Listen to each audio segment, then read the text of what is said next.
Kami mohon kepada Bapak Presiden untuk memberikan arahan. Bismillahirrahmanirrahim. Assalamualaikum warahmatullahi wabarakatuh.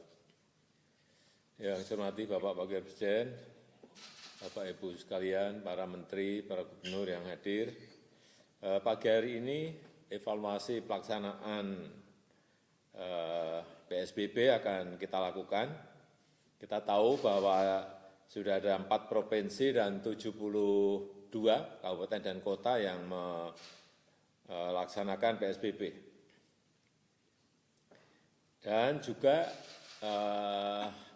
provinsi atau kota kabupaten yang belum melaksanakan PSBB tetapi memakai cara yang lain yang saya lihat juga ada yang berhasil. Yang ingin saya sampaikan, yang pertama, kita ingin ada sebuah evaluasi yang detail pada provinsi, kabupaten, dan kota mengenai data tren penambahan atau penurunan kasus positif baru di setiap daerah, baik yang menerapkan PSBB maupun tidak.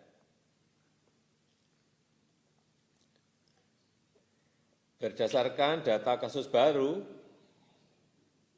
sebelum dilakukan PSBB dan sesudahnya, memang kalau kita lihat hasilnya bervariasi dan berbeda-beda di setiap daerah. Ini karena memang pelaksanaannya juga dengan efektivitas yang berbeda-beda.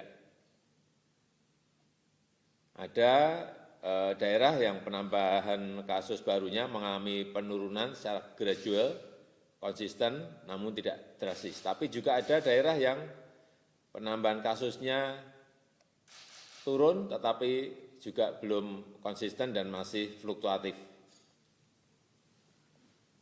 Juga ada daerah yang penambahan kasusnya tidak mengalami perubahan seperti sebelum PSBB. Ini juga hal-hal seperti ini perlu digarisbawahi. Ada apa, kenapa. Kemudian yang kedua,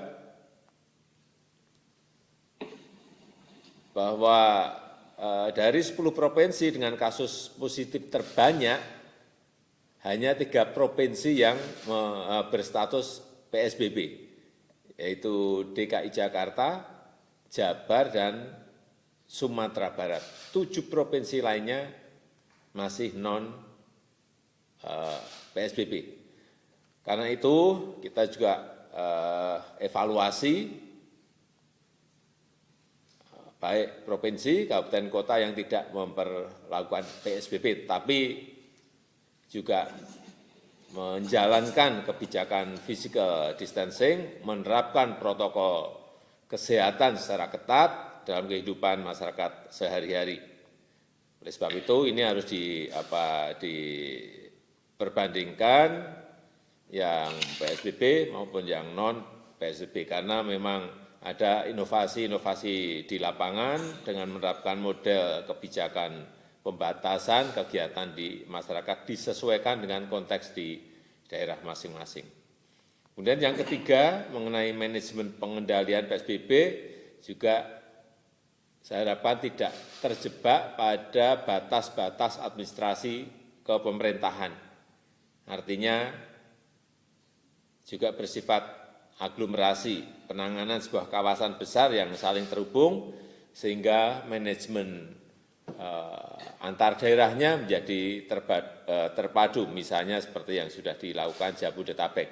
Ini saling mengkait, sehingga pengaturan mobilitas sosial dari masyarakat bisa terpadu dan lebih baik. Kemudian yang keempat, berdasarkan data gugus tugas, 70% kasus positif itu ada di Pulau Jawa, 70% kasus positif ada di Pulau Jawa. Demikian juga dengan angka tertinggi kematian, 82% juga ada di Jawa.